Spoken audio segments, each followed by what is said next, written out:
Now, we'll continue our lessons. Now, for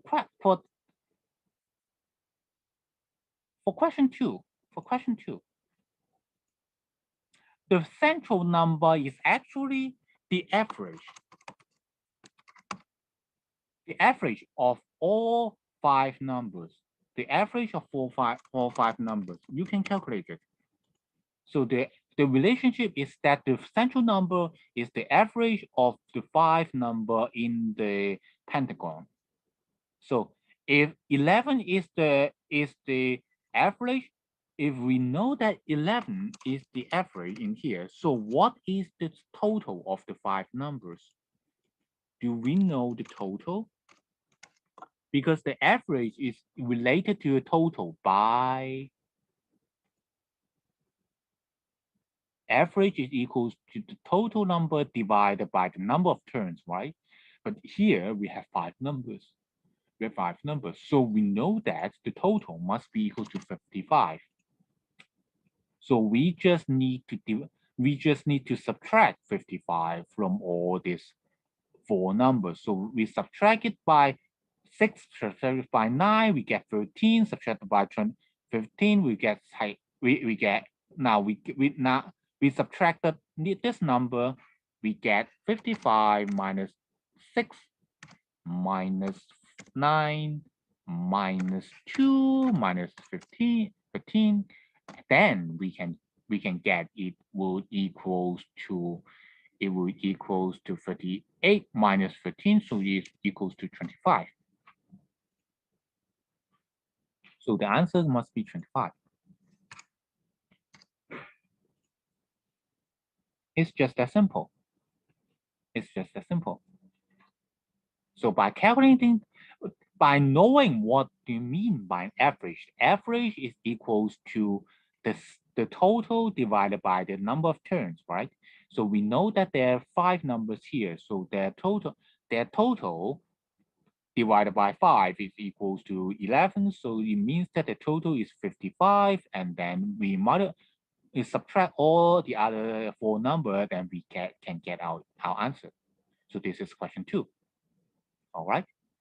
Okay. So question 3. Eric's mom age this year minus 8 is divided by 2. Add 2 and then multiply by 3. The result would be equals to 66. How old is Eric's mother? This is a unnecessarily complicated answer with a very, very simple equation. Now, what do I mean? Now, suppose that this answer, its mom age is something. I don't know, something. So we know that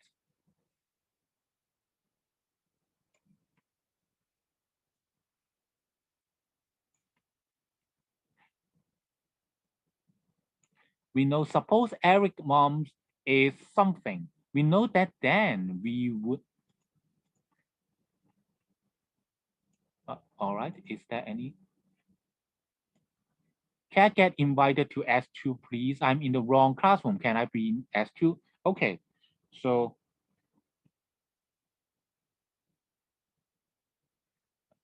please, I'm asking for help. I'm asking for help. Please, bear with me a little bit.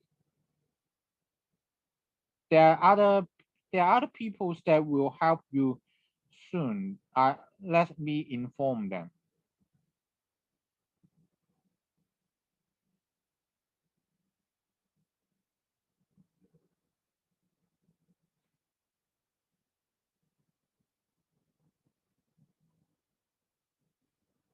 Okay, so for other which is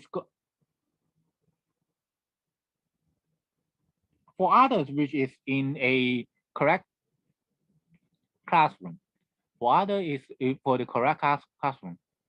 So now please go back to question 3. Now we know that the Eric's mom, we know that we don't know this age, but we know that it's age minus 8, right? And then divided by 2. And then add 2. and then multiply by 3. At the end, what would be the result? The result will be 66, right? So we just do it in reverse. We just do everything in reverse. So now what number, when you multiply by 3 is equals 66, which is equals to 22, right? So one number plus 2 is equal to 22, which is equals to 20. One number divided by 2 is equal to 20, it must be equal to 40, right? One number minus 8 is equals to 40, it must be equals to 48. Hence Eric's mother is of age 48. It's just as simple. We just do it in reverse. As long as we write that all down, we know what the step is, then we can do a arithmetic reduction. We can get our answer. The answer is 48. This is of question 3. This is of question 3. All right.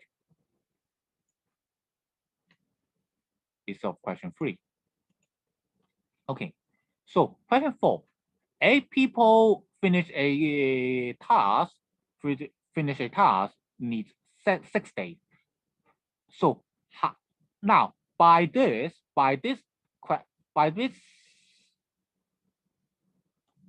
sentence, by the first sentence, we know that, because we know that this is a engineering programs, right? This is a engineering programs. 8, yes, exactly. Because we know that the number of people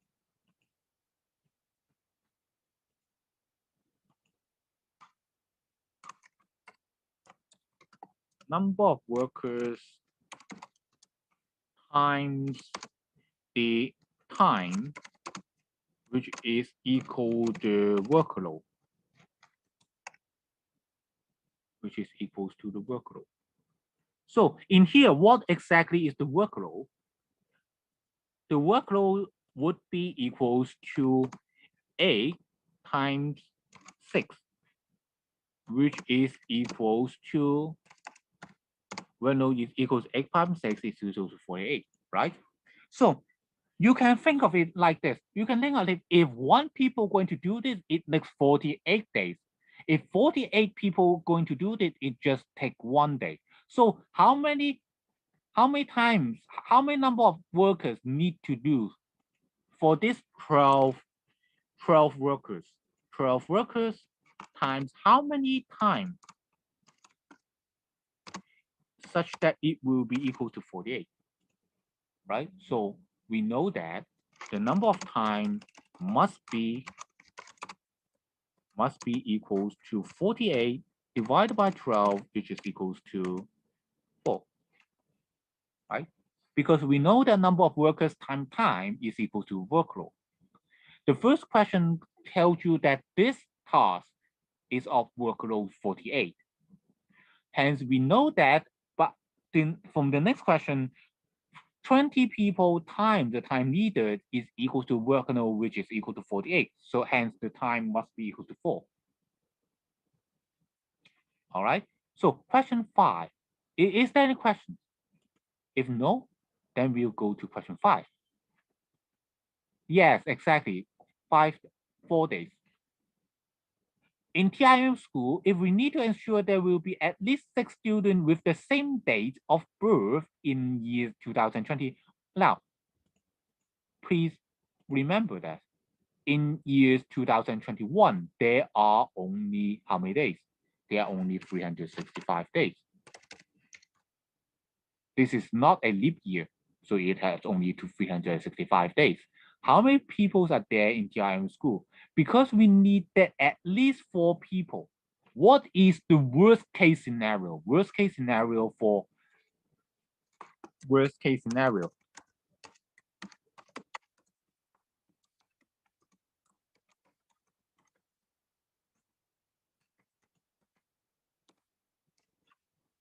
Worst case scenario would be equals to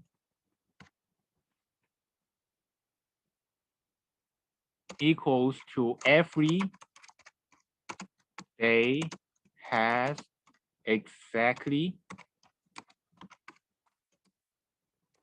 Hey, Alexandra, what are you doing here? You are over. I see you playing with the rubber or something. Exactly have exactly three-person birthday.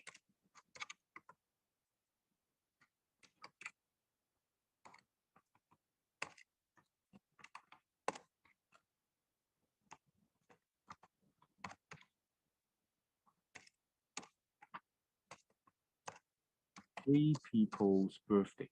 All right.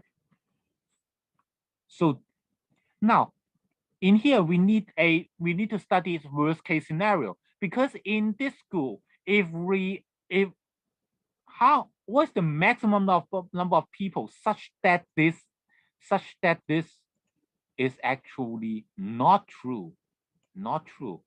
If it is not true, it means the worst case scenario is every day there is exactly three people's birthday, right? So how many people are there?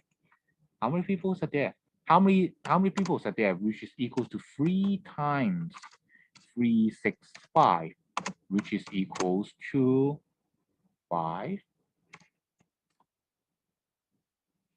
9, 1095, right? 1095. Oh no, no, 1826 is too much. 1826 too much. Because at least 4 people, right? At least 4 people. It doesn't need 5, it just needs 4. So the worst case scenario such that this is not possible is actually 3 people every day. Every day there's exactly 3 people's birthday. So it's 1095. So in order to break this, worst case scenario, we need to get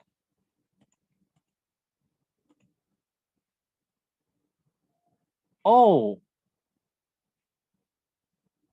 yeah, sure. Sure. Oh. I'm very, very sorry. I'm very, very sorry. Yes, sure. Yes, the we use the English version. We use the English version. So now we use the English version. I'm so sorry. I just expect that these two are the same because it would be easier for me to use. Right? So every day there is exactly 5 people's birthday. So in this situation, it would be equals to 5 times 365. Yes, sure. Now please view following the so this must be so this is 5 times 365. Yes, exactly. So this must be equals to 1825. 1825. This is the worst case scenario. But since we need we need that we need to be more than 1825 in order to be ensure that at least 6 people will have the same day. So we need to add one more. So we know that the solution is equals to 1826. 1826. All right. So this is question 5, 1826. This is not just 5 times 365, because 5 times 365 is exactly the situation that there is no 6 people with a same date of birth in year 2021. So it does not satisfy the condition we encircled in green. So we need one more student, because we know that the worst case scenarios, this 1825 student is the worst case scenario. Even one more will make it not true. But if the worst case scenario is not true, which means that if this is not true, which means that this must be true.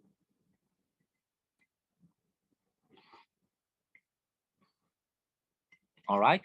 Okay, so now let's go to question 6. Let's go to question 6.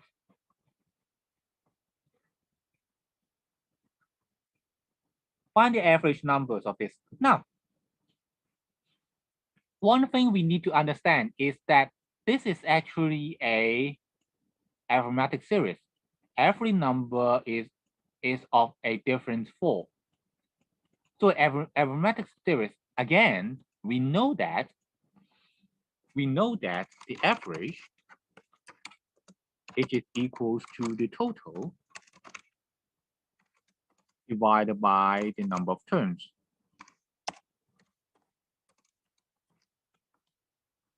Right? But what is total? The total, because it is a arithmetic series, which is equals to the first number plus the last number times the number of terms divided by 2. Ah, you see? You see?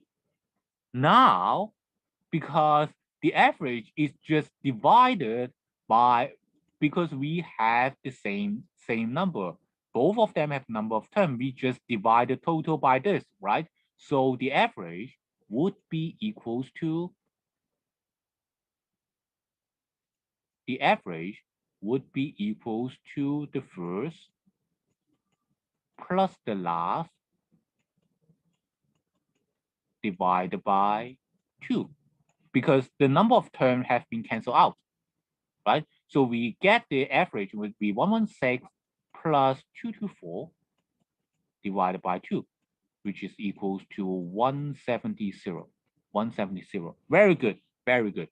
Many students, many people has answered this question correctly. Yeah, so this is question 1 to question 6. Are there any questions? Are there any questions for question 1 and question 6?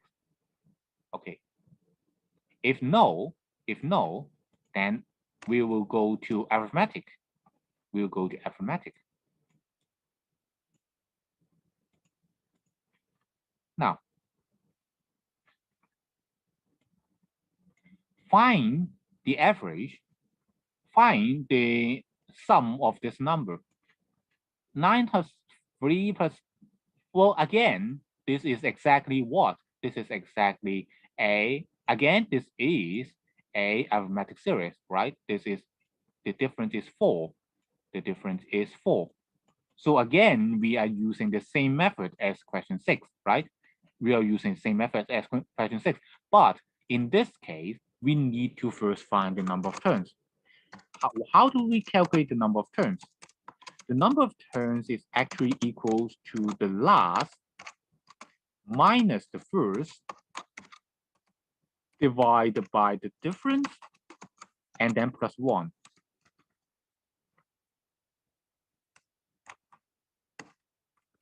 Or we can say that it is equals to 1 plus the last minus the first divided by the difference. So in this case, it would be equals to 1 plus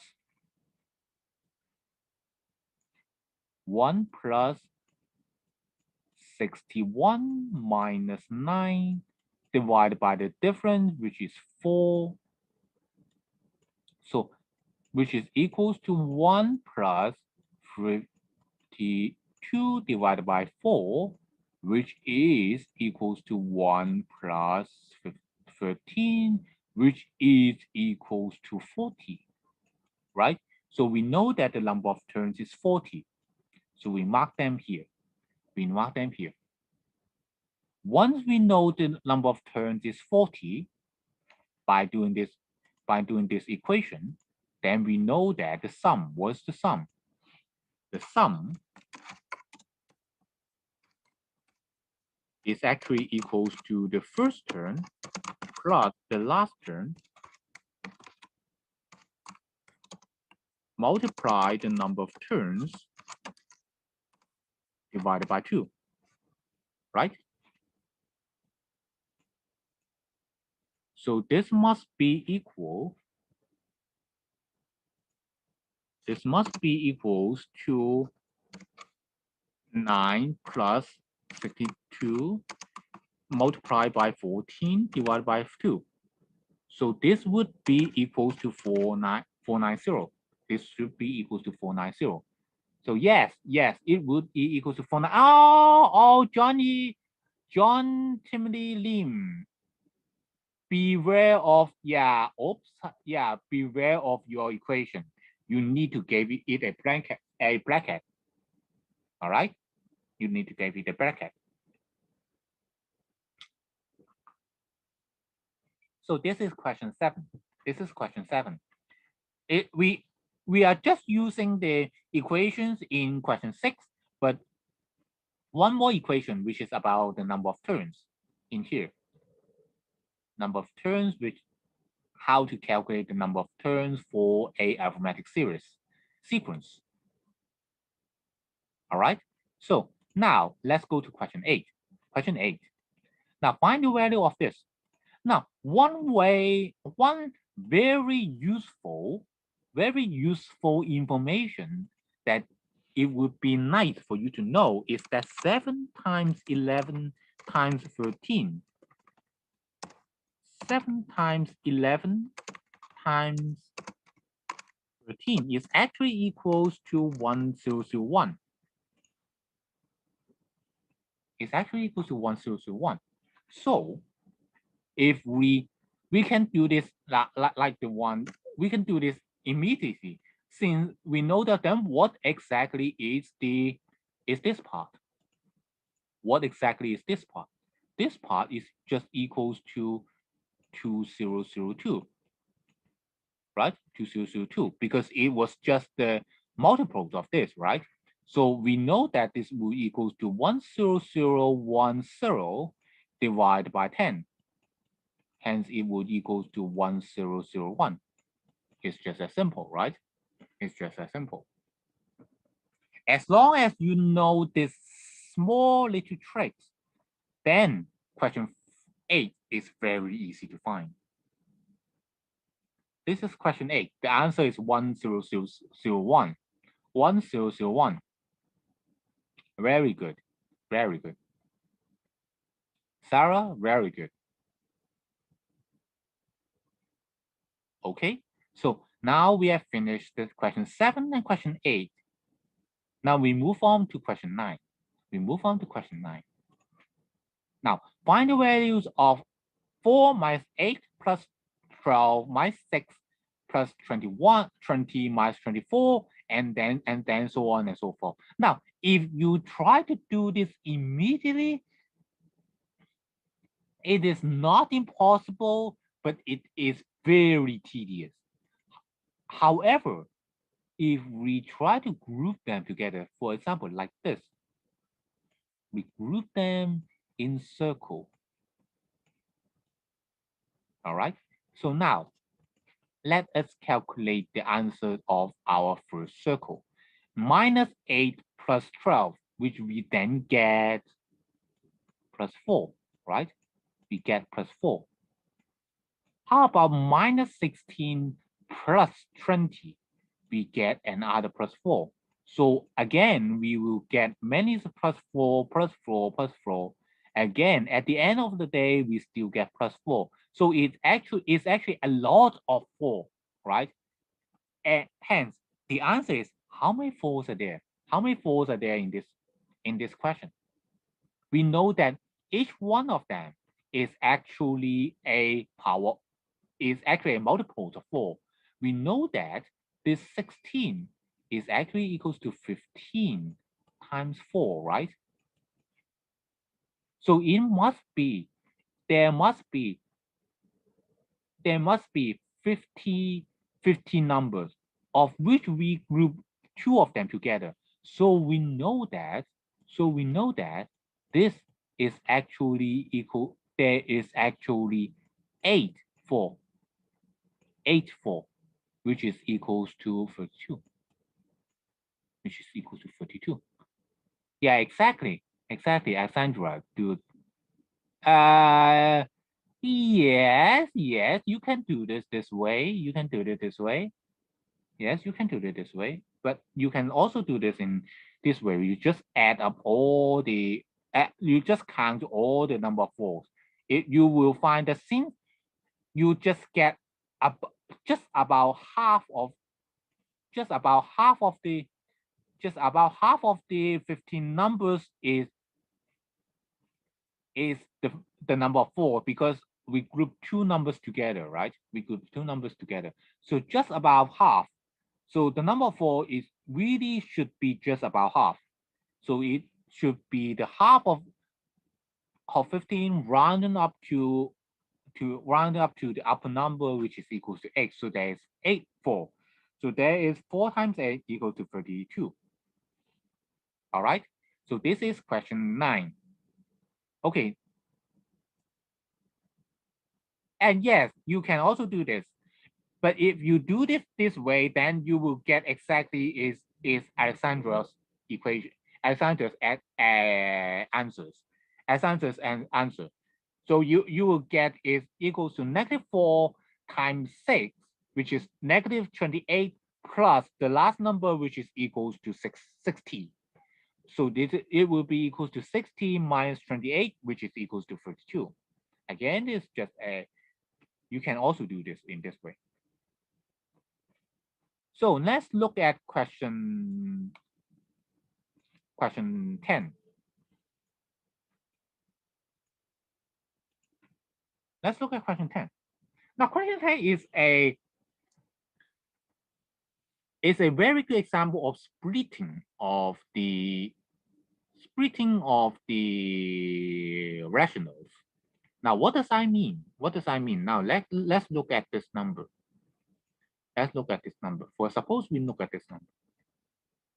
We say that this number actually can be written to be a substitute of two different numbers. That two numbers is actually equals to 1/8 minus 1/9. If we multiply the common denominator, then we get the denominator will be equals to 9 minus 8, which is equals to 1. Now notice that this one,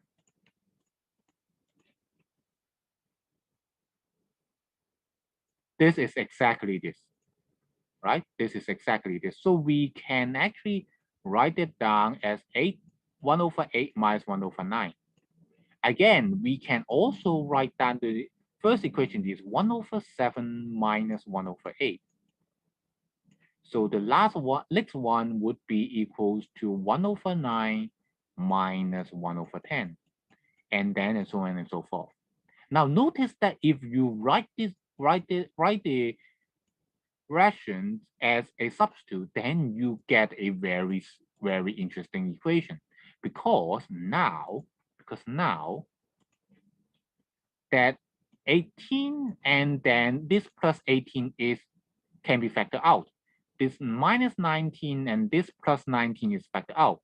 This minus 10 and this plus 10 over 1/10 is factored out. So you see there are many questions, there's many numbers that can be factored out. So what is the numbers that remain? What is the numbers that remain? The only numbers that will remain, which would be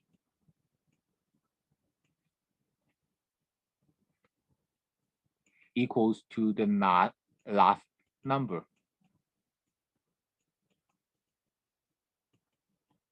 So we know that even this number is factored out.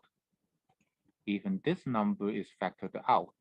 So all we get is the first number.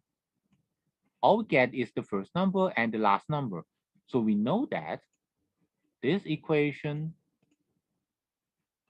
must be equals to 1/7 minus 1/28, which is equals to 28/3.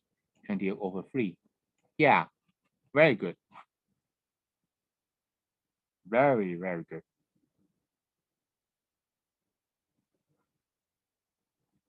So this is of question 10. This is of question 10.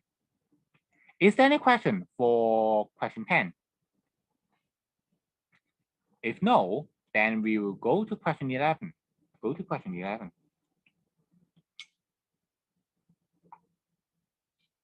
Now, question 10 may be the first time that you see how to do this.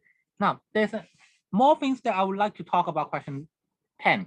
It's because that in here we have about 21 rationals.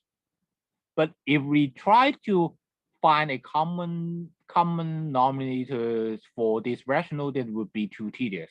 Instead, we split this rationals into two rationals, one plus and one minus, so that the minus one will be cancelled out the other side of the plus, the other terms in the equation.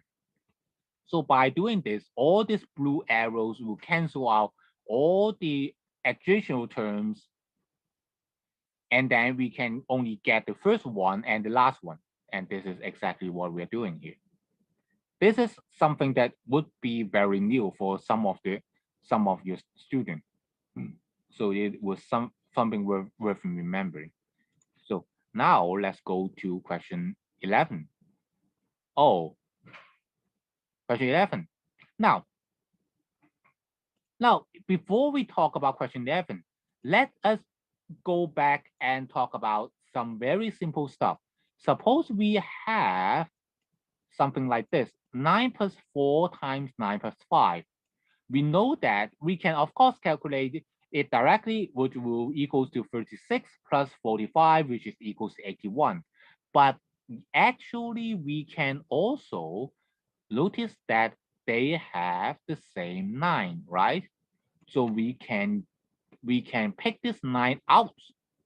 We can pick this 9 out, and then we get what it remains as 4 plus 5, right? So at the end of the day, the equation must be equals to 9 times 9 is equal to 81. So in here, we know that for multiplication, if they have the same number in the equation, we can put it out, and then we calculate the sum and substitute first. And then we calculate the multiplication. They will simplify the equation very nicely. But in this case, there is no similar terms. There's no terms are the same, but there are many similar terms. For example, in here, 2.1, 2.021, to 0.21, to 0.2.1, and 0.2021. All of them are very, very similar. So we try to rewrite this equation as the following, because we try to write up such that all of them will follow this equation. All of them will have 0.21 as one of these factors. So the first one, we can rewrite this as 0.20 times 2021 times 22, right? The first one. The second one is like this. The third one is, we can write that down as 20.21 times 1100, right? So at the end of the day, the last one would be equals to 21 times 0.21 times 33, right? So at the end, we now try to calculate. So all of them have 0.21 as its factors. So we can now solve them by hand, right? So both of them have 0.21. So the first one we have is 22. The next one we have 34. The next one we have 1100. And the 1100. The last one would have 33. So from 33 plus 32, 34 plus 22 we get, which is equal to 89.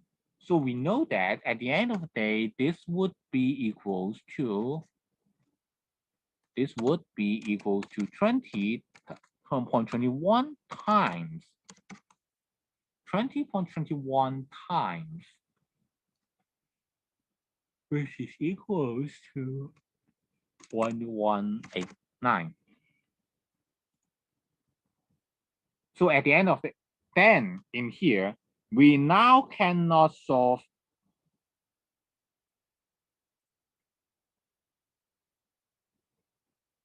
We now cannot solve it by simplification. Hence, we now need to pick them all up by 10.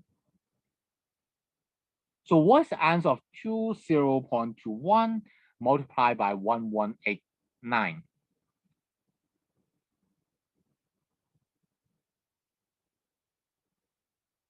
What is the answer?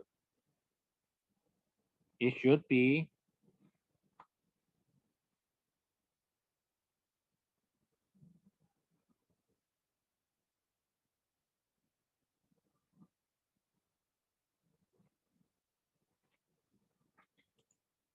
24029.69.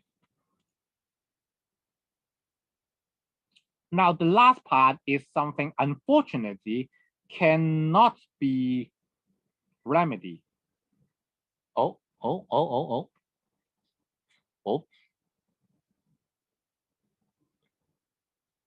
The last part is unfortunately, oh no. Unfortunately, something that we cannot remedy. We cannot pick out our question. So at the end of the day, we need to calculate by hand. We grouping them out is helping us to calculate the equation when we multiply, but it cannot help that much. All right. So this is question 11.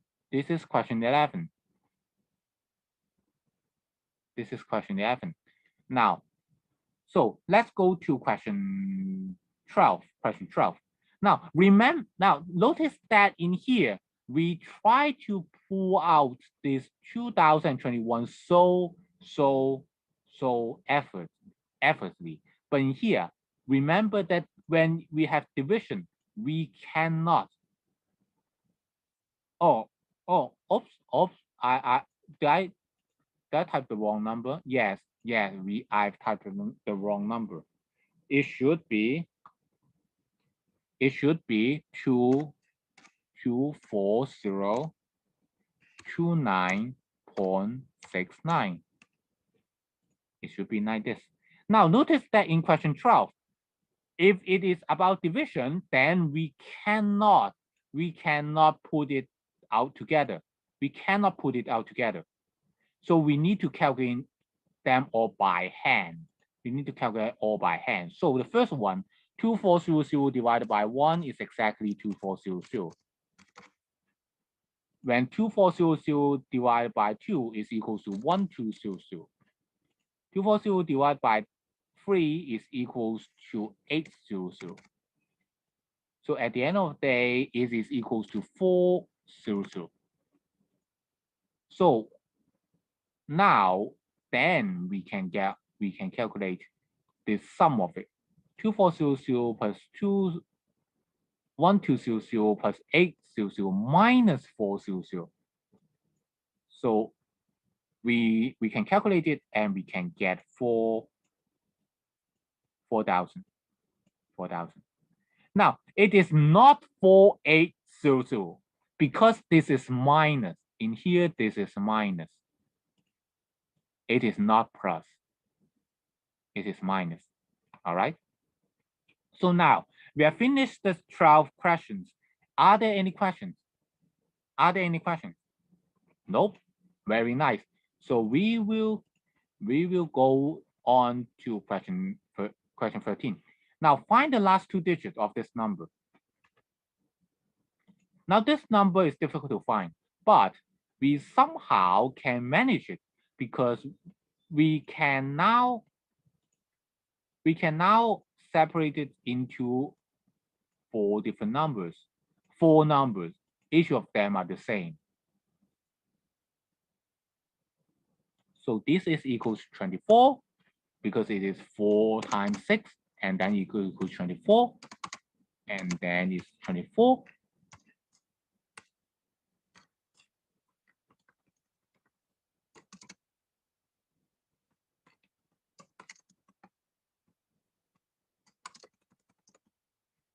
G4.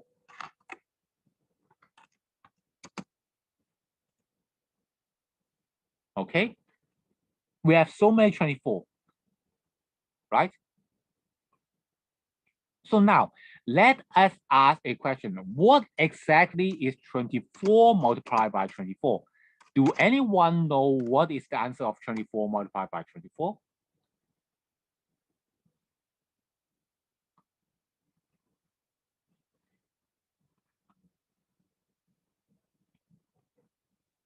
So we then get 576, 576, right? 576. So now, since we are talking about the multiples of this again. So we talk about 576 again, multiplied by 76 again. But since the last two digits only depends on 7 and 2, so this is actually equals to 76, the square of 76, which is equals to, which is also equal to 76, which is also equal to 76.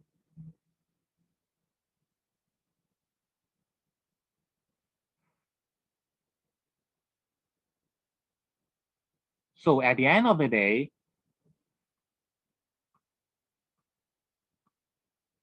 the last two digits must be equals to 76.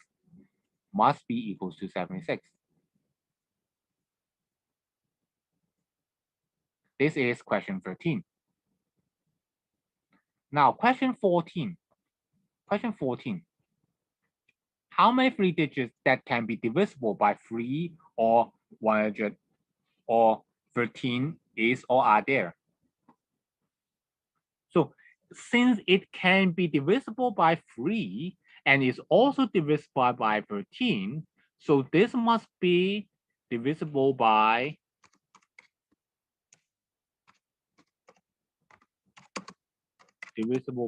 39. So at the end of the day, we just need to calculate how many three-digit number that can be divided by 39. So how many? No, since we know that from 1 to 999, how many numbers is divisible by 39? We know that it must be equals to 999 divided by 38, 36, 39, which is equals to 999 divided by 39. So which is equals to 25 and something. And actually is 6 point something, okay? It's not important. But we also know that 1 to 99,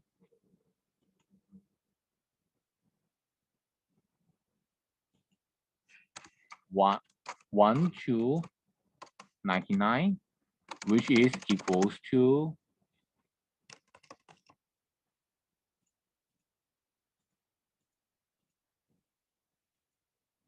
99 divided by 39.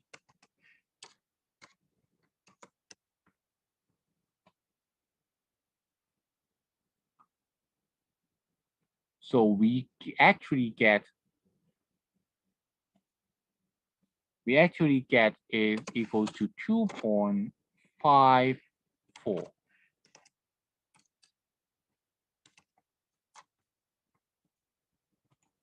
So we know that, but the number between these two numbers, the number between these two numbers,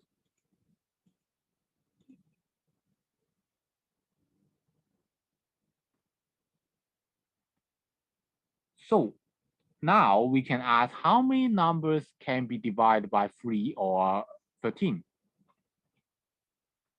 So this must be equals to 23.6 minus 2.34.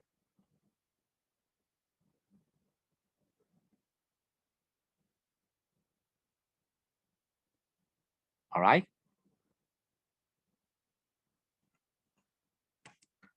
So we now get this is equals to 23. Now all the remainder is not important in here because we know that there. Okay. Oops. Now theoretically this is wrong. So because we know that there's 25 numbers that is within 1 to 99, of which there are 2 numbers which is satisfy it the 3-digit number divisible by 5 or that 3 or 20 from 15. So it is equal to 25 minus 2, which is equal to 23. So now this is question 14. Question 15. Question 15 is given that this is what we get in here. This is what we get in here. So what is the answers of it? Again, we just put it back into the equation.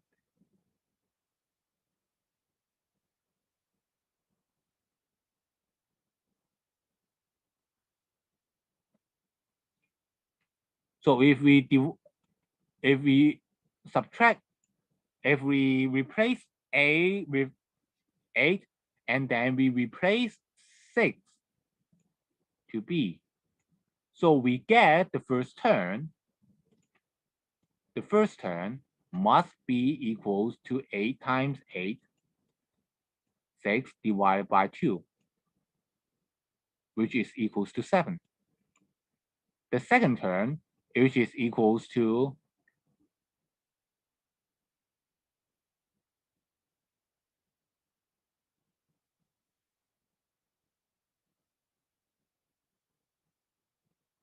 okay. Now we calculate the first part equals to 7, right? So we can do the second part by the same way. So this 8 is equals to this one is equals to 8. And then this blue one, this red one, 4 is equals to B. So this one should be equals to 8 times 4 divide by 3 times 4, 3 minus 4, which is equals to 4. If we cancel them out, we get 8. We get 8 trees. We get 8. So now, at the end of the day, we now calculate back here. We know that the first equation,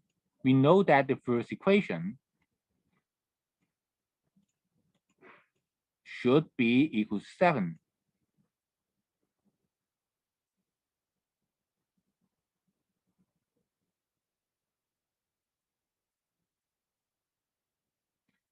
Okay, so now we know that this is 7 and this is 8. We then substitute back into this. We get 7 times 8 minus 7 minus 8. So we know that. Now notice that 7 to 8 is equal to 56, but the next one is equal to -1, which is equal to -36. All right, -36.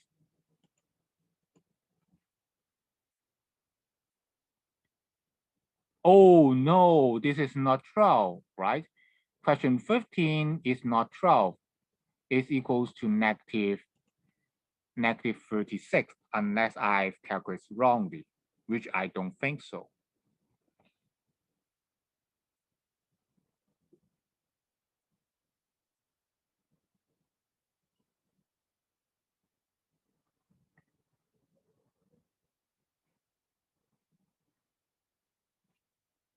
All right. So let's look at question 16. Question 16. If a 9-digit number can be divisible by 7, find the value of A. Now, if a number is divisible by 7, which means that if we divide this number into different segments, every 3 numbers, if we can encircle them. We know that the numbers in the red encirclement multiplied all the numbers in red circlement minus the one in the blue circlement, then we can get a number. If it is divisible by 7, we then get a number which is also divisible by 7. So let's look at it this way. So we know that A 100A times 89 times 102, which is equals to 0, which is equals to 64.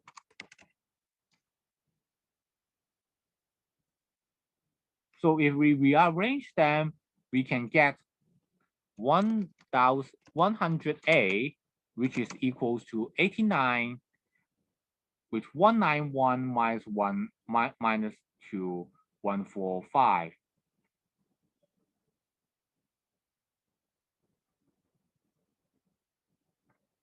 So if we multiply, so this one should be equals to 64 minus 89 minus 102.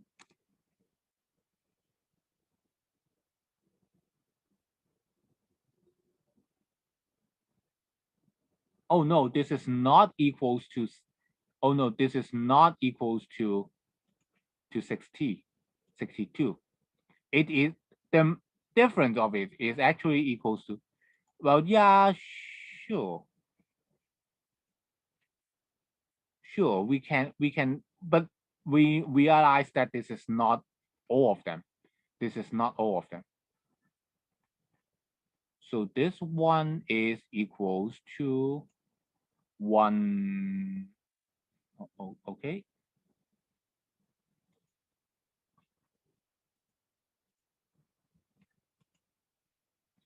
And 2 is equals to 4 minus 102 minus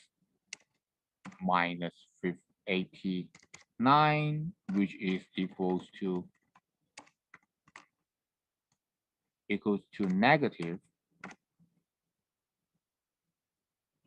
191, 191, 121, 127, 127. 100A is equals to negative 1027, which immediately you will realize that this is impossible, right? This is impossible, but that is okay. Why? Because we don't, this is only the first case. This is only the first case. Because if we can be divisible by 7, then this thing is also divisible by 7, right? Divisible by 7. So if that's the case, then we can do it again. So we know that 100A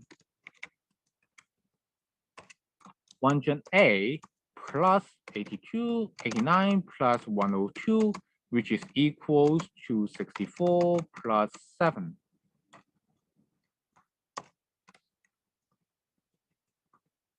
So which will lead us to 104,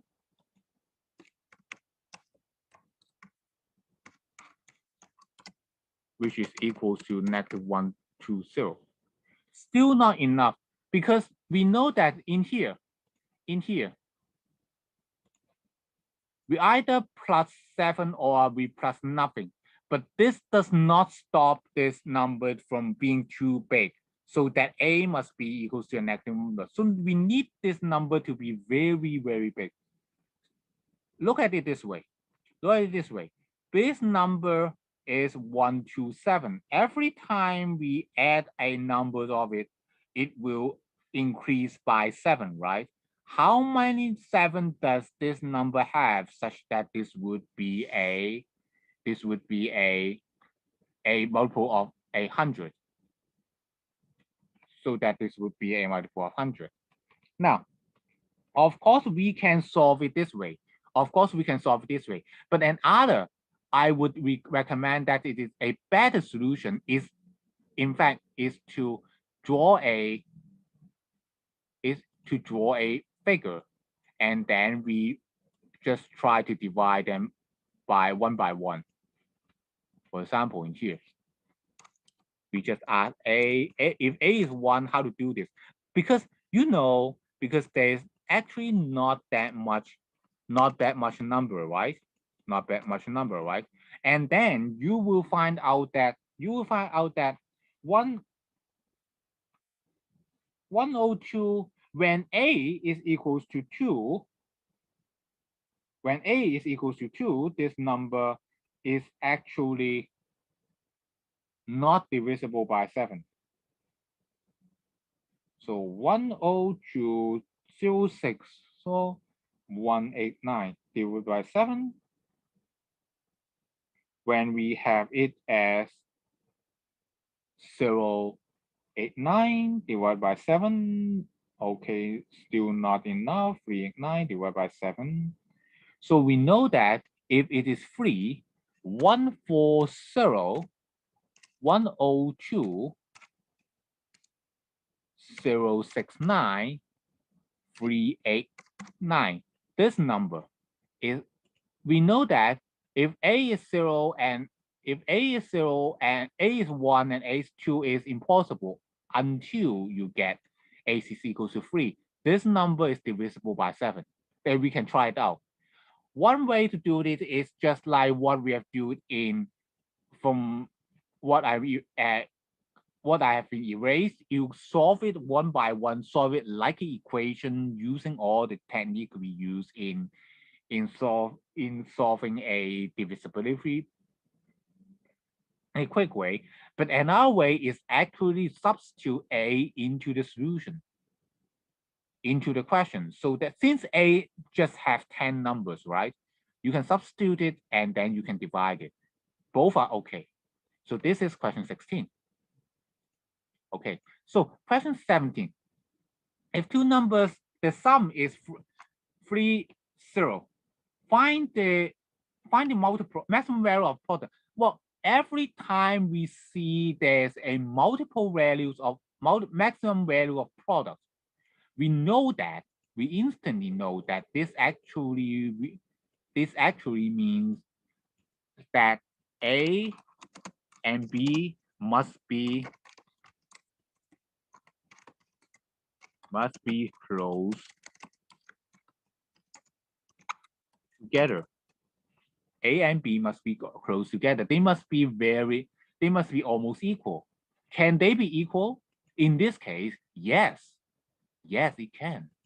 So if the sum is equal to 13, so we can say that each of them is equal to 15, so their multiple is equal to 2 to 5. This one is the biggest. Any other one like A equals to 1, B equals to 29 cannot yield you a better area. In fact, this is the best. And for A is equal to 1, B is equal to 29, that is the worst. Oh, I typed wrong. 2 to 5. 2 to 5. Yes. Oh, I'm sorry. I'm sorry. I typed this.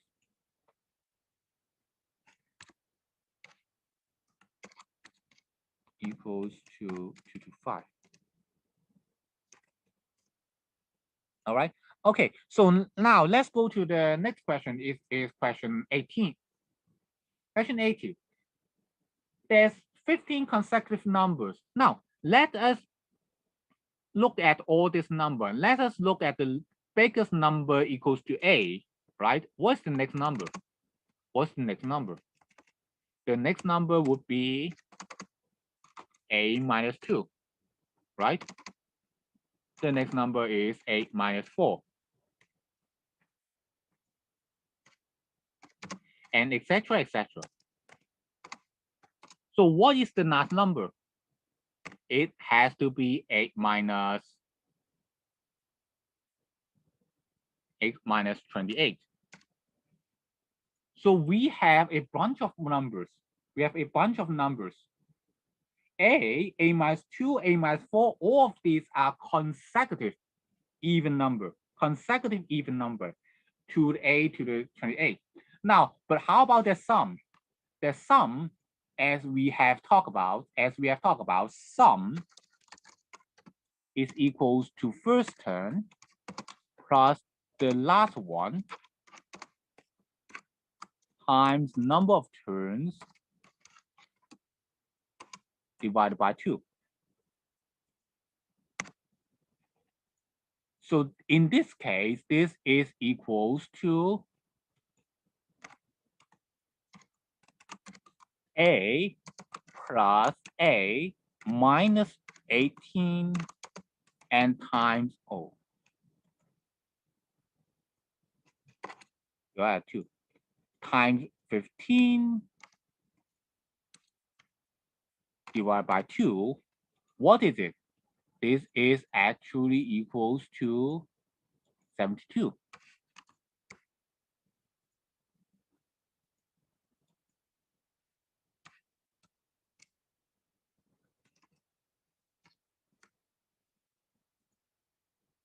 So then we can solve it because we can now both sides multiply by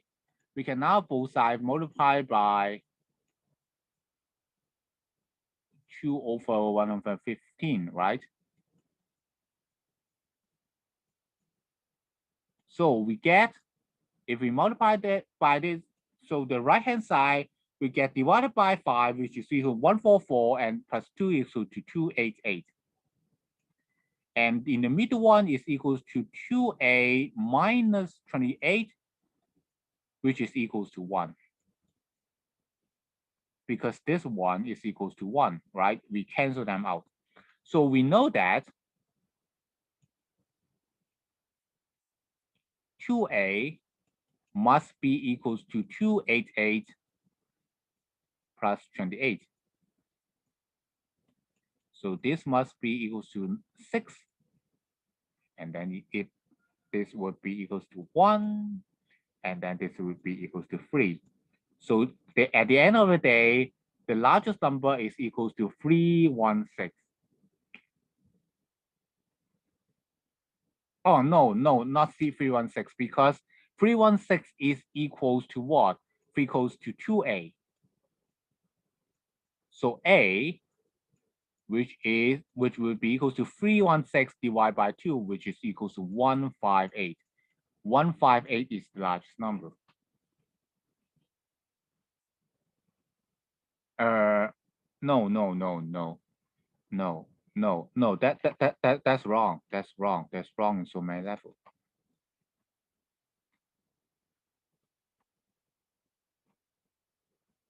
I'm sorry. I'm sorry. I made a huge mistake here. In here, when we are talking about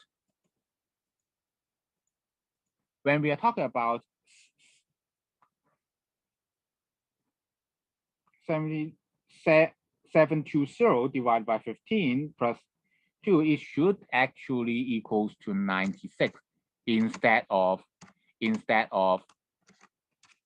2A, instead of our 144, 288. It should be something like that, like this. So we know that 2A, which is equals to 124. So we then add A is equals to 62. So the last number is 62. Yes, you're correct. So it's from 34 to 62. We just list our equation and then we solve it, and that's it. All right. Yes, exactly. Largest number is 62.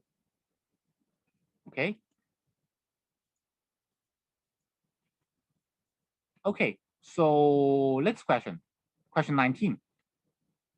Now, question 19 is It's strange. It's not that difficult, but it's strange. Now, what exactly are they asking? What are they asking for? They're asking for surface area. But if you think about it, the surface areas, almost all the cubes will have a surface area except what? If we put all these two cube upward, if we put all these two cube upward, then we can find that this is actually something like this. It's actually something like this. Now we have the big circle, right? We have the big square, right? Something like this.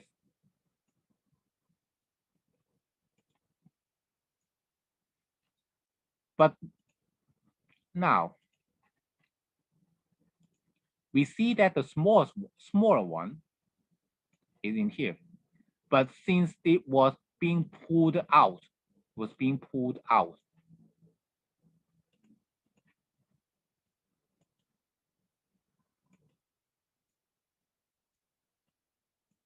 and the next one would also be a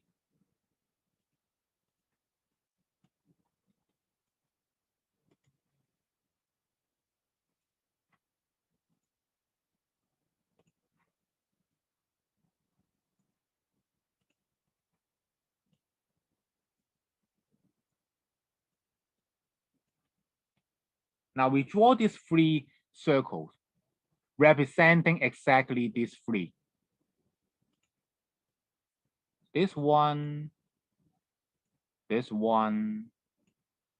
and this one. All right, this three.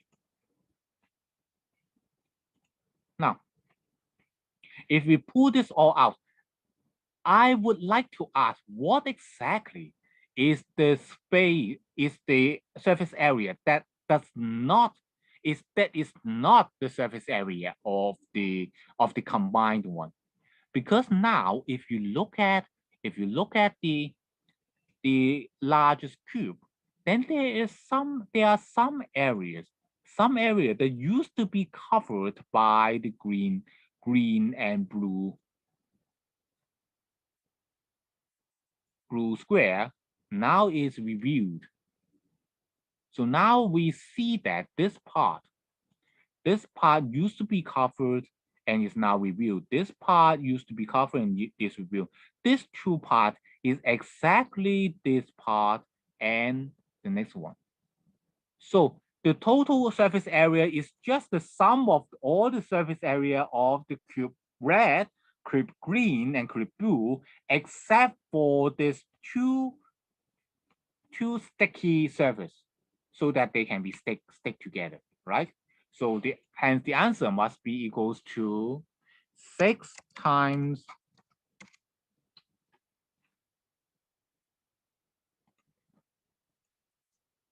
6 times 15 times 15 plus 6 times 7 times 7 plus 6 times 5 times 5. And then minus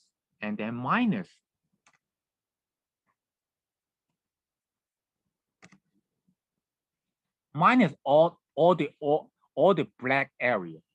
Black area, it is equal to 2 times 7 times 7, 2 times 7 times 7 minus 2 times 5 times 5.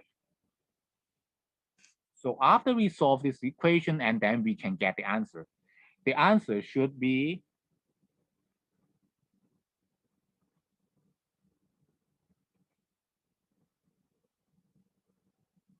the answer for question 19 should be 1646. 1646. All right, 1646. Yeah. All right. So, okay. So as long as we realize that once we pull it out, the only thing that stick them together is the surface that cannot be seen as the surface area. So we just need to calculate the sticky area, sticky surface of three square. The surface that stick together when they combine together. So after we calculate their area and the then it's subtracted from the total surface area. Then it would be the surface area of the question 19. Okay, question 20. If a inner circle, if a interior circle is equals to 160 degree. Now, the question would be,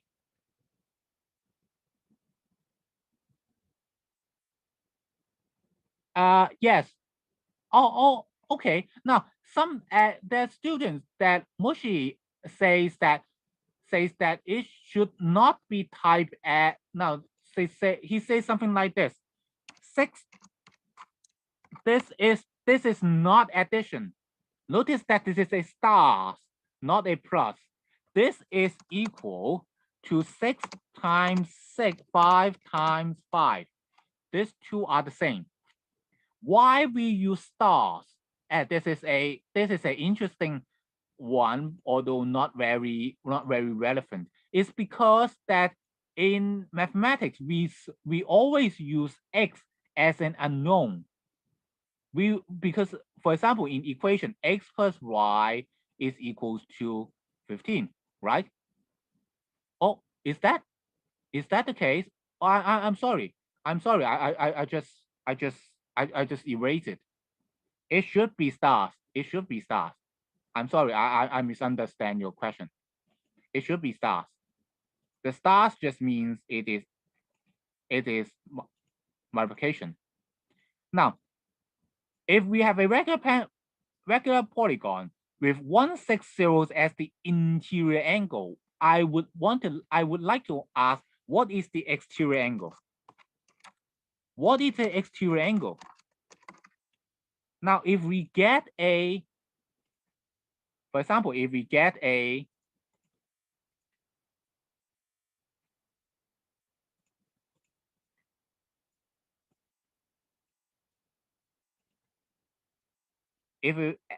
pentagon, now this one is an interior angle, right? This one is an interior angle. It's opposite. When we extended this line, and then the opposite angle, this one is the blue one, is our exterior angle. So because we know that exterior angle plus interior angle must be equals to 180, right? So the exterior angle now must be equals to 200. 20, no, not 200, 20. But we know also that the sum of exterior angle, which is equals to 360, which is in this case must be equals to n times 20. So we know that n times 20 is equal to 360, so n must be equal to 18. Right? N must be equal to 18. So we know that how many sides are there? 18 sides. All right.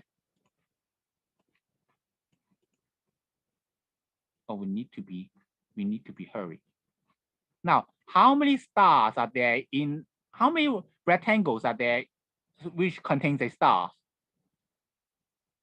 Now, this is a combinatorics question. Now, let's look at this rectangle. This rectangle contains a star, right? This rectangle contains a star. Now, let us ask, what are their size? What are their size? What do you mean by that? Now, suppose that you see that the top side is exactly parallel to the blue line, right? The bottom side must be parallel to the to the blue line, to the green line. But since we know that the top size and the bottom size must be, the rectangle must contain the star. So the blue size can have only 3 choices. 1,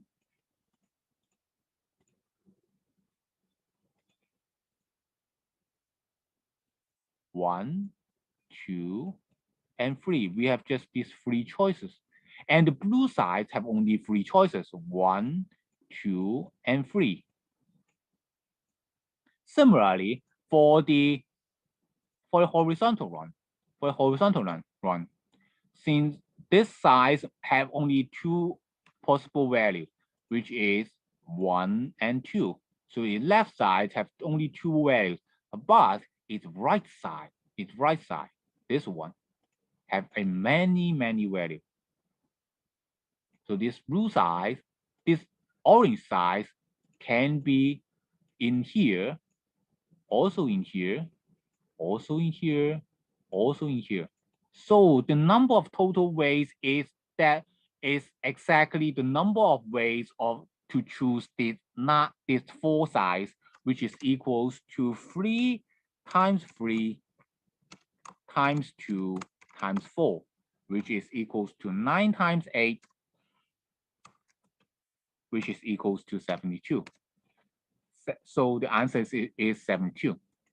The answer is 72. Yes, very good. Exactly. All right, so this is question 21. Now, question 22. Question 22. A square is formed by 48 rectangles that is 1 cm and times 3 cm. So we know that every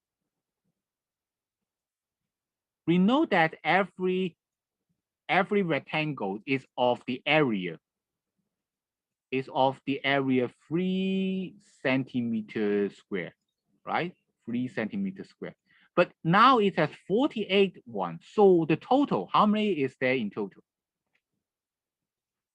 The total must be equals to 48 times 3, which is equals to 114. Oh no, 144. Right? But 144 is exactly equals to 12 times 12. So we know that all these rectangles are forming a square which is of length 12. Now this big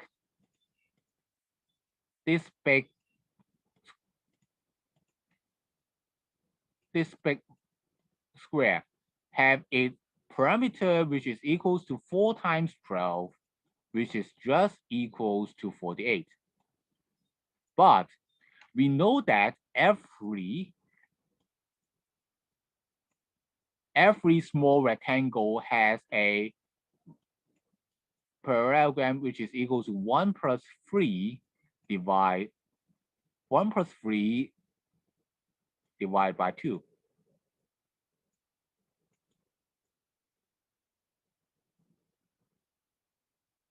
1 plus 3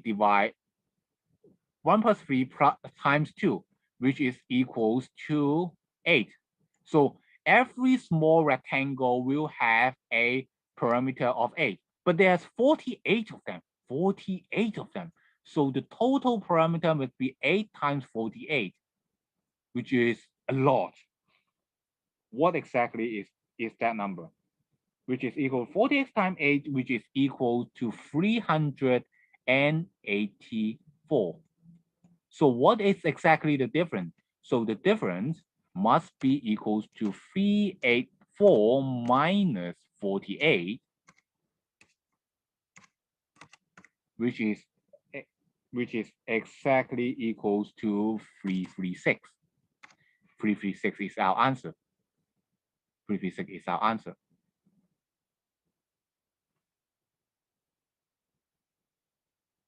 Now again, in question 23, assuming we know that a rectangle is of length is is of the area 1x06. 1x06, if the length is an integer, find the smallest value of parameter. Now, we know that if they have the same parameters, if we want to have a maximum area, then these two length and width must be as close as together as possible, right? But now, the reverse is also true, right? If the rectangle area of the rectangle have been given to you, the area is small, the parameter is the smallest if and only if length is close to width. So again, we now try to ask the following question: what exactly is 1x06 break into? 1x06 is, you immediately know that it can be divisible by 6, right? But how about other things? So it's written as 6 times 7 times 43.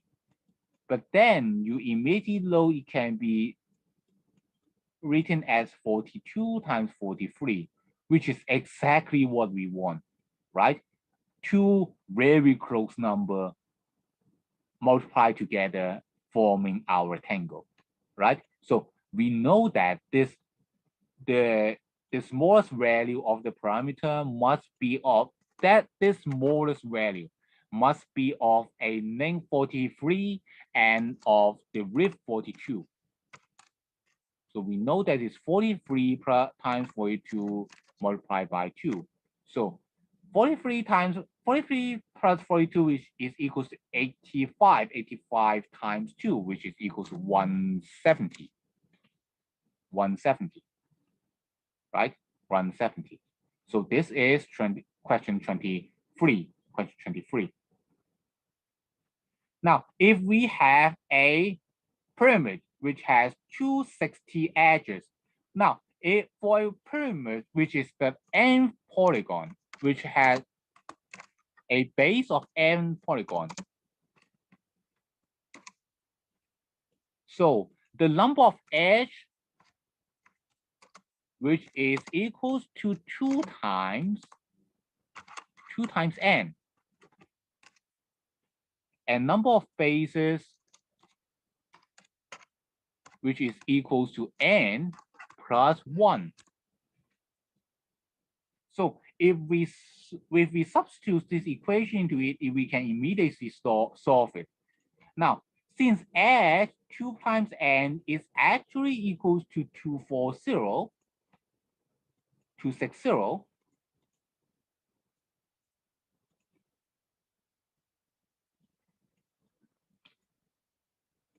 so we know that this face must be 130.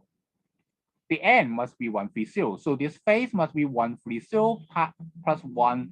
Hence, the answer must be equal to 131. Hence, the answer must be equal to 131. All right. Now, this is the question all about geometry. All about geometry. So now we talk about the remaining 6 questions. Choose 3 digits without repetition. How many numbers can be divided by 4? Now, if we write this number down,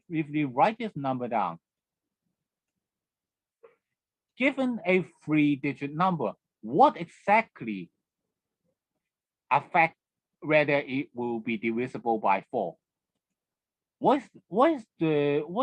How can we know that a number is divisible, whether a number is divisible by 4? We know that it is by counting the last 2 digits, right?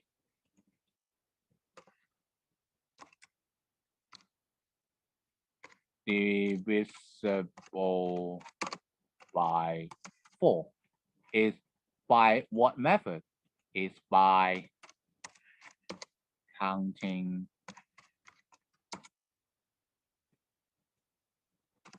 by considering the last two digits only. Last two digits only. All right.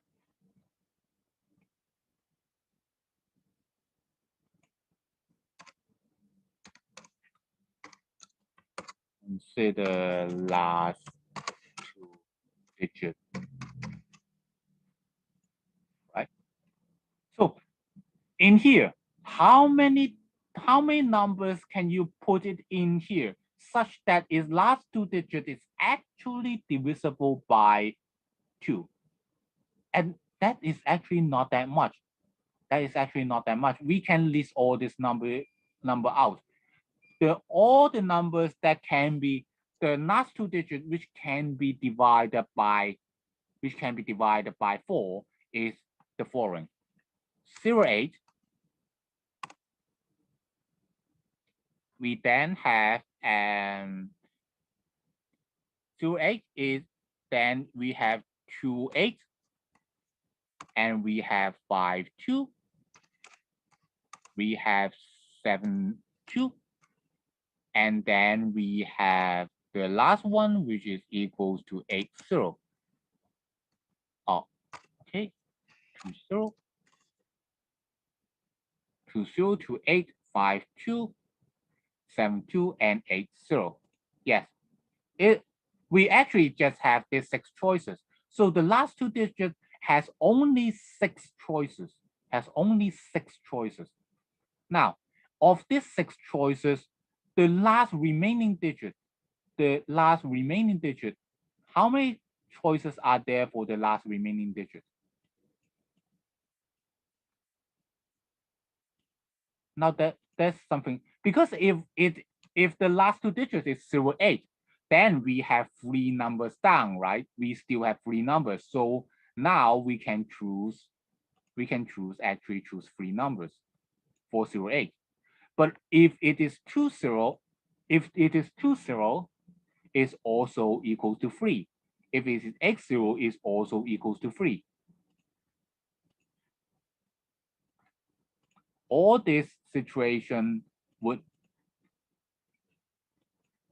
means that you have 3 numbers to choose, because remember that 0 cannot be put in the largest, most significant digit. So in the case of 28, 52, and 72, in these three cases, there can only be 2 numbers that can be put in the most significant digit.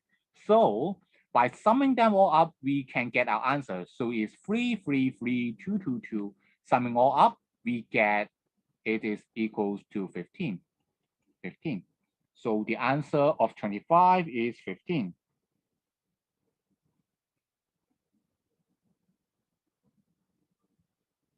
Okay, it's 26. 26. How many ways are there to split 196 students into groups of equal size? Because they are of group of equal size.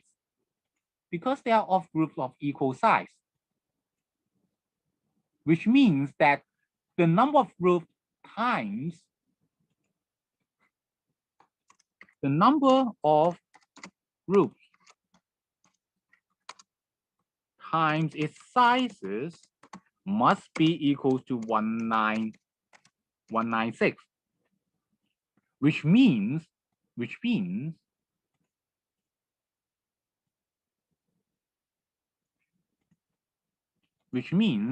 size is a factor of 196. Now, here's the question. How many factors are there in 196? Because 196 is, we can actually write that down as 14 times 14. Or we can write it down more fancy, it is 2 times 2 times 6 times 7 times 7.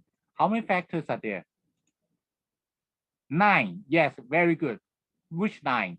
1, 2, 4, 7, 1, 2, 4, 7,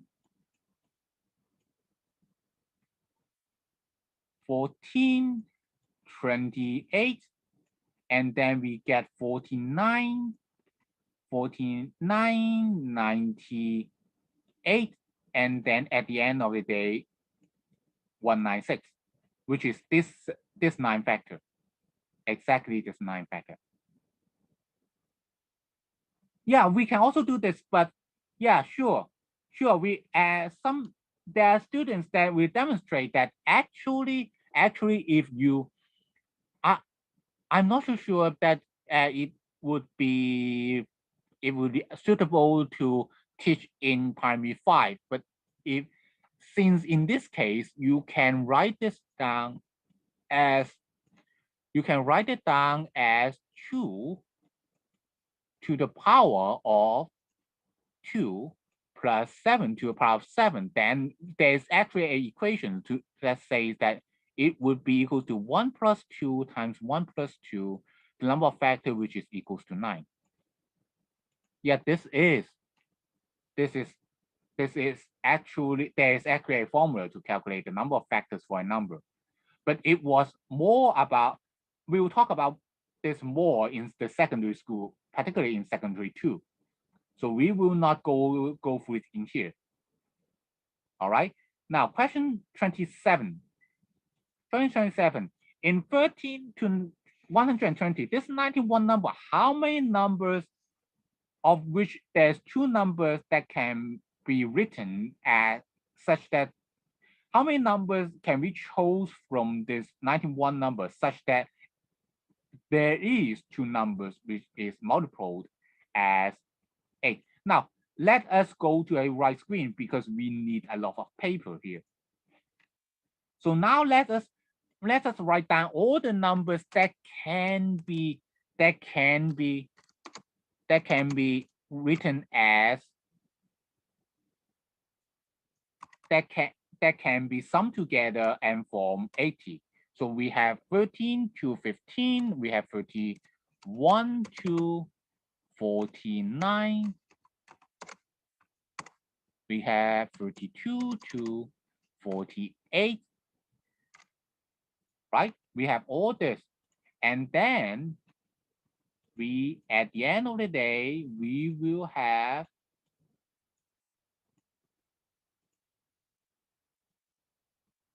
39 plus 41. So in here, we actually have 10 numbers, right? We have 10 numbers, 10 pairs.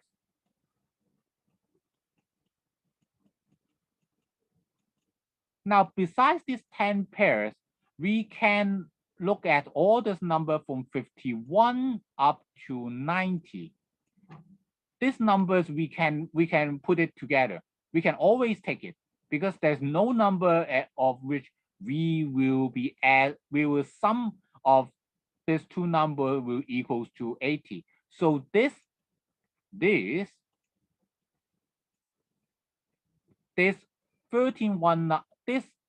40 numbers is the numbers that we, it's not 40 because it is not 9.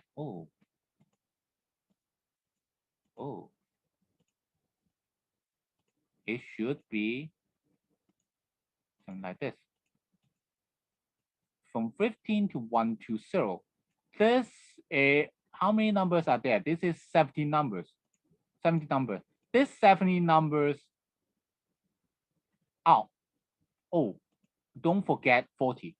40 is also a number that we haven't counted.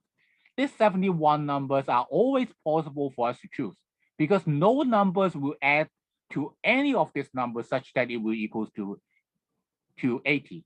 But these 10 pairs or any pairs, we can only choose one. For example, we choose this, we can only choose one. So there's only 10 numbers here. So at most, we can choose 10 numbers. So which means that at most we can choose 10 plus 71, which is equal to 81. We can choose at most 81 numbers in this such that we can choose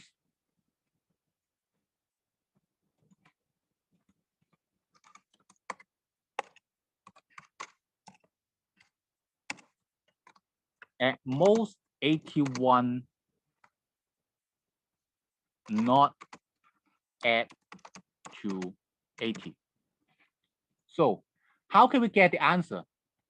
So the answer must be even more than 81, which is equal to 81 plus 1, which is equal to 82. We can choose 82 numbers. All right, 82. Yes, exactly. Okay, so now this is question 27. Now I know that we have more than we have already passed our time, but very fast. We have just 3 questions left. We will talk about it very soon. So in Peter's and Alice, we have 5 other students going in a circle. So if we consider Alice,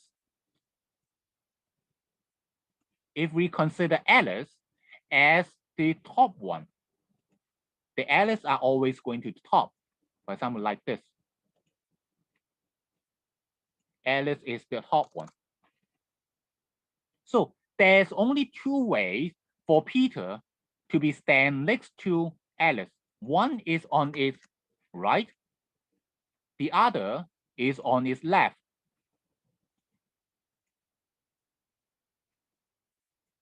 The other is on its left. If we count this circle by considering its clockwise direction, so now we still have 5 more students, right? 1, 2, 3, 4, 5. And here 1, 2, 3, 4, 5. So these 5 students can be in any order as long as Peter is in one side or in the other. So the number of students must be equals to 2 times 5 factorial times 5 times 4 times 3 times 2 times 1. This later part is that the number of ways for those 5 students, 5 unnamed ones, to organize within this circle. So if we multiply by 2, that 2 representing the 2 different directions that Peter can stand. Hence, we will get the answer. In this case, 5 times 4 times 3 times 2 times 1, this will be equals to 240. So the answer is 240. This is question 28. Question 28. All right. Now, question 29. Question 29 is a little bit problematic. We have a letters. David can step up 1 step or 2 steps. Then how many ways can we go to the 7th step? So let us go to the blank board and then clear them all out. This is actually a recursive relationship. This is a recursive relationship.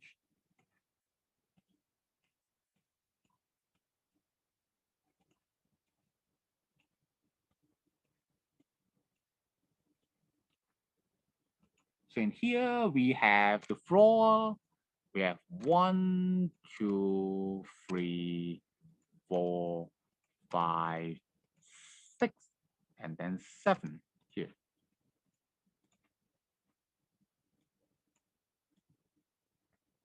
So there's only one way for our David to be in the. There's only one way for our David to be in the floor, right? So we write that down as 1. So there's only one way for them to be in 4. So there's only one way for them to go to the first floor because we go from floor and take one step into the first floor. But now notice that there is two ways for it to go to the second floor. We can go directly from the floor or to go one step from the first step. So there are actually two ways for it to go to the second floor. Now, how about the third floor? Third floor, it can go from the first floor, stepping two step up to third floor, or from the second floor, stepping one step up to third floor. So it would be 1 plus 2 equals to 3. Again,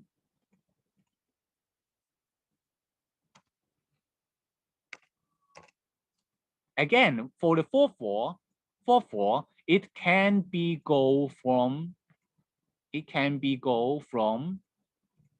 the second floor or the third floor. So it would be equals to 2 plus 3, which is equals to 5. So in here, it should be 3 plus 5 equals to 8. And then and so on and so forth. This will be 5 plus 8 equals to 15. And the last one, our answer is equal to 8 plus 15, which is equal to 21. So our answer should be 21. There's 21 way to go to the seventh floor. There's 21 way to go to the seventh floor.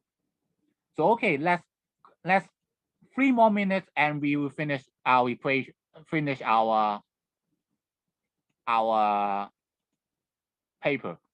Now, we find the smallest difference of using 8 digits from 8 to 0 without representation to form a 2-digit number, such that the difference is the smallest. We need the difference to be the smallest one. We need the difference to be the smallest one. So we need them to be the smallest difference. So now, let us draw these two numbers together. If these numbers should be of the smallest difference, then the most significant digit must be of the smallest difference, right? But this must be the smallest difference.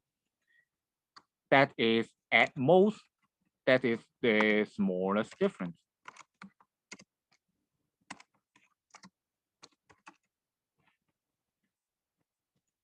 Right? But now, after this, how about all the other parts? How about all the other parts? Now, because in here, for example, in for the first number, for example, this is, for example, any two numbers is okay. But for example, this is 5, this is 4. Since we need these two numbers to be the smallest difference, so we know that this latest number must be the largest of all we can choose, the biggest of all we can choose, while the top one should be the smallest of all we can choose. This one should be the smallest.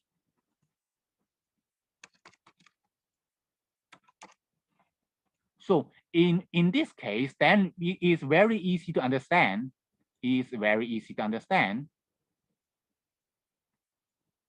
That from 0 to 8, the smallest one must be equals to 1, 0, 1, 2. The biggest one must be equals to 9, 8, 7. So this is one possible way: 5, 0, 1, 2, and 4, 9, 8, 7. And the difference, which would be equals to 12 plus 13, which is equals to 25. This is that difference. Okay. So are there any questions? So there's no 9. Oh yes, sorry. Sorry, there's no 9. But the reason is the same. So we just, instead of 980, instead of 987, it should be equals to 876. So the difference must be equals to 12 plus 124, which the difference must be equals to 136. 136. The difference is 136. Because we know that 876 is the largest number we can get. So 4876 is the closest number to 5,000. And the closest number to the smallest number closest to 5,000 is 5012. Okay, so this is one of the possibility. Another possibility is 4012 and 3876 is also possible. So, okay, so now today's lesson we will be ending now. We will ending now. Okay, thank you for your Thank you for your attention. Thank you very much. Thank you very much. We'll be ending this lesson now. Thank you very much. You can leave now. Thank you.